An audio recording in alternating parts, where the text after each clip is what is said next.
तो आज हम कांतारा चैप्टर 1 की कहानी के जो मुख्य तत्व हैं उन पर एक गहरी नज़र डालने वाले हैं। हाँ।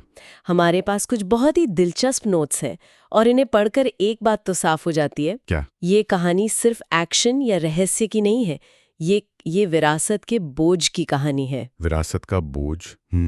एक ऐसा बोझ जो एक राजा के वादे से शुरू होता है, देवता की परंपरा से गुजरता है और उस जमीन से जुड़ा है जिसे पुरखों ने अपनी आस्था से सींचा है। आपने बिल्कुल सही पकड़ा। और ये विरासत कोई पुरानी कहानी भर नहीं है ना। नहीं, बिल्कुल नहीं। ये उस दुनिया का मतलब कण कण है। हाँ। हमारे नोट्स भी यही इशारा करते हैं कि यहाँ जो प्रकृति है, जो जंगल है, वो सिर्फ एक लोकेशन नहीं है, वो एक जीवित शक्ति है। और उस शक्ति और इंसानों के बीच का पुल है पंजुल्ली जैसा देव। बिल्कुल। और इसी रिश्ते ने एक तरह से उस पूरे क्षेत्र को एक पहचान दी है, एक नियम दिया है। और इसी रिश्ते को बनाए रखने के लिए एक परंपरा का जन्म हुआ, देवराजा की परंपरा। हाँ, वो वंशानुगत जिम्मेदारी, जिसमें एक व्यक्ति देवता की आवाज बनता है।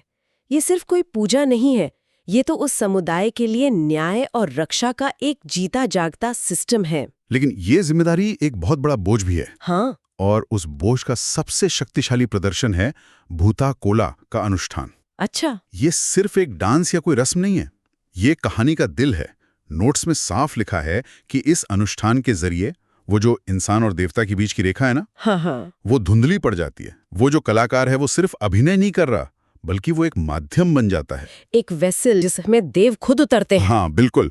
और यही वो चीज है जो इस कहानी को जमीन से जुड़े एक संघर्ष से उठाकर एक आध्यात्मिक जंग तक ले जाती है। और इन शक्तियों का सबसे बड़ा बोझ कहानी के हीरो पे ही तो आता है।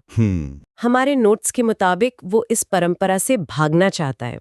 उसका सबसे बड़ा संघर्ष बाहरी नहीं, अंदरूनी है। पर ये डर है किस चीज का? ये बहुत ही अहम सवाल है। मुझे लगता है उसका डर दोनों चीजों से है, और ये दोनों एक दूसरे से जुड़ी हुई हैं। अच्छा, कैसे? उसे उस जिम्मेदारी से डर लगता है जो उसके पिता की जान ले चुकी है। सही बात है। वो देखता है कि कैसे देवराजा बनने की प्रक्रिया एक इंसान को बदल कर रख देती है, शायद उसकी अपनी पहचान ही छीन लेती है। तो मतलब वो अपने पिता के जैसा अंत नहीं चाहता? एक तो वो, और दूसरी तरफ शायद वो उस दिव्य शक्ति का सामना करने से भी डरता है, जिसे वो पूरी तरह समझता भी नहीं। ये एक अस्तित्व का संकट है ना। हाँ। कि मैं रहूंगा या सिर्फ परंपरा का एक वाहक बनकर रह जाऊंगा। और इस अंदरूनी कश्मकश को और भी गहरा बनाता है उसकी माँ के साथ उसका रिश्ता। नोट्स इस पर खास जोर देते हैं। बिल्कुल। माँ उसे इस सब से दूर रखना चाहती है। उसे एक सामान्य जीवन देना चाहती है। वो उसके लिए एक कवच की तरह है। माँ का डर एक तरह से बेटे के डर को और बढ़ाता है। वो उस परंपरा के खतरों को देख चुकी है। तो कहानी में एक तरफ माँ का प्यार है जो उसे खींच रहा है, और दूसरी तरफ समुदाय की उम्मीदें और पुरखों की विरासत है जो उसे धकेल रही है। वो इन दो ताकतों के बीच फंसा हुआ है। तो हम सिर्फ एक योद्धा को नहीं देखते, बल्कि एक बेटे को देखते हैं जो अपनी माँ के डर और अपने कुल के कर्तव्य के बीच पिस रहा है। और यही चीज उस किरदार को इतना असली और मानवीय बनाती है। बिल्कुल। मुझे ये बात सबसे ज्यादा दिलचस्प लगी। एक तरफ उसकी माँ है और दूसरी तरफ पूरा गांव जो उसे अपना रक्षक मानता है। एक इंसान इतने विरोधाभासी दबावों के बीच कैसे जी सकता है? वही तो। लेकिन फिर कहानी में एक ऐसा मोड़ आता है जहां उसे चुनना ही पड़ता है। हाँ, और यहीं से कहानी का असली मकसद सामने आता है। मतलब? जब तक संघर्ष सिर्फ अंदरूनी था, वो हीरो नहीं था, वो बस एक भागा हुआ इंसान था। अच्छा। लेकिन जब बाहरी दुनिया, मतलब जमीन पर कब्जा करने वाले लोग उसके समुदाय पर हमला करते हैं, तो उसका व्यक्तिगत डर पीछे छूट जाता है। नोट्स में इसे वॉरियर का उदय कहा गया है। हाँ, लेकिन ये सिर्फ एक वॉरियर का उदय नहीं है। तो फिर ये क्या है? ये एक बहुत बड़ी बात कहता है। ये दिखाता है कि कैसे परंपरा या धर्म व्यक्तिगत डर से बड़ा हो जाता है। जब संघर्ष समुदाय का बना तब वो योद्धा बना। हाँ, तो कहानी का सार ये है कि नायकत्व व्यक्तिगत नहीं, सामूहिक होता है। वो अपने लिए नहीं लड़ रहा, वो अपनी जमीन, अपनी माँ, अपने लोगों के लिए लड़ रहा है। और अपनी पहचान के लिए। उस पल में देवराजा की परंपरा उसके लिए बोझ नहीं बल्कि ताकत बन जाती है। और यहीं से कहानी का कैनवस बड़ा हो जाता है ना? जंगल पर कब्जे की कोशिश सिर्फ एक जमीन का विवाद नहीं रह जाती। नहीं।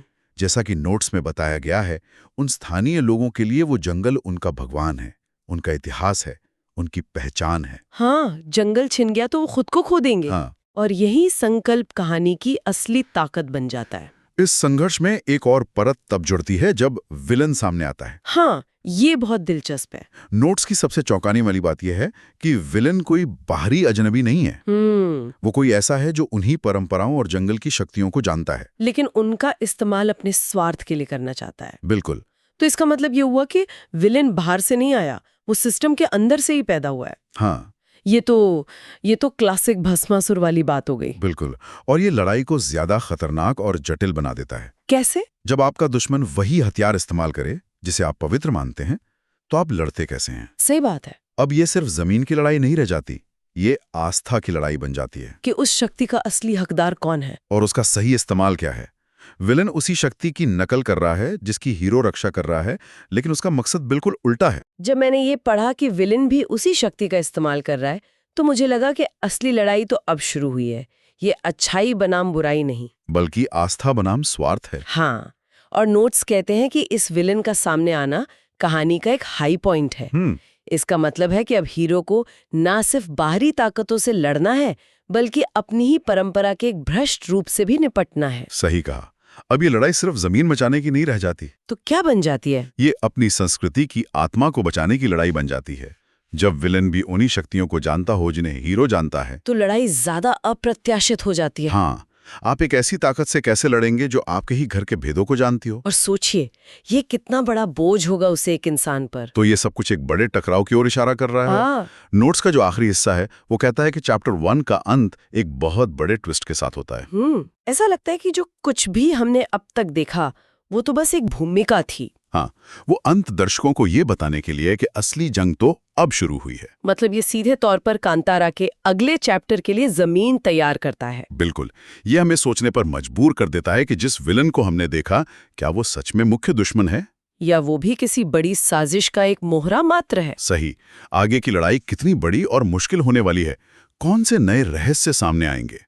तो ये कहानी को खत्म नहीं करता। नहीं, ये एक नए और शायद ज्यादा बड़े संघर्ष का दरवाजा खोल देता है। तो अगर हम इस पूरी चर्चा को समेटें, तो कांतारा चैप्टर 1 की कहानी कई मजबूत स्तंभों पर खड़ी है। पहला है विरासत का बोझ, जो एक रहस्यमयी और पारंपरिक दुनिया में रचा बसा है। दूसरा है एक नायक का सफर जो अपने व्यक्तिगत डर से निकलकर अपने समुदाय का रक्षक बनता है। और तीसरा है एक ऐसा टकराव जो सिर्फ जमीन का नहीं बल्कि आस्था और परंपरा की आत्मा का है। बिल्कुल। और ये सब एक बहुत ही गहरा सवाल खड़ा करता है। क्या?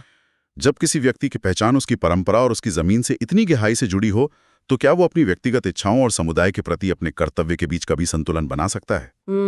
बहुत गहरा सवाल है। और अगर उसे एक को चुनना पड़े तो उसकी असली जीत किस में होगी? खुद को बचाने में या अपनी विरासत को बचाने में, खुद को मिटा देने में? ये एक ऐसा विचार है जो कहानी खत्म होने के बाद भी हमारे साथ रह जाता है।